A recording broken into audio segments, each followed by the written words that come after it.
Iran turns to Russia for help. Will Putin lend a hand to his brother? While Israel is launching attacks everywhere, striking Iran and then Syria, Iran's Supreme Leader Khamenei sent his trusted aide Larijani to visit Russia. Larijani met with Putin at the Kremlin and delivered a few messages, hoping that Russia could support Iran at this critical moment. According to a TASS report on July 21, Putin's spokesperson Peskov said on Sunday that Putin received Larijani at the Kremlin. As Khamenei's close confidant, Larijani conveyed the supreme leader of Iran's assessment of the Middle East situation and the prospects of the Iranian nuclear program during the talks. However, neither Russia nor Iran disclosed many details about the talks.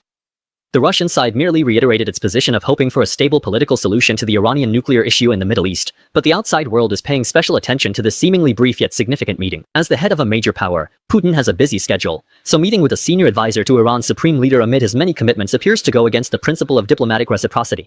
Foreign media speculate that Larijani is carrying a heavy responsibility, representing Khamenei and communicating with Putin, hoping that Russia will provide strong support to Iran. Recently, Israel has been threatening to take military action against Iran again while also launching airstrikes on Syria. At the same time, Iran has confirmed that it will resume nuclear talks with the UK, France, and Germany, aiming to maintain the easing of sanctions against Iran. Previously, European countries threatened that if Iran did not hand over its enriched uranium and abandon its nuclear weapons development, they would push for the United Nations to reinstate comprehensive sanctions, which would be a major loss for Iran.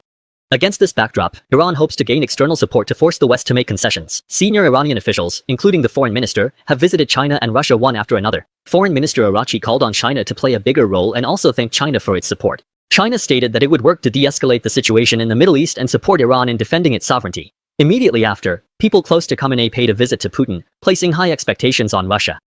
But Iran may have miscalculated. Russia's national strength is now limited, with most of its resources devoted to the Russia-Ukraine conflict.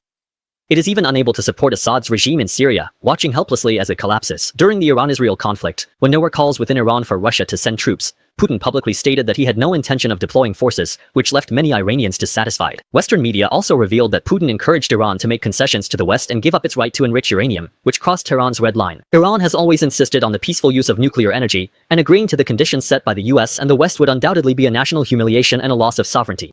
It seems that Iran is likely to be disappointed if it was counting on Russia to lend a helping hand as a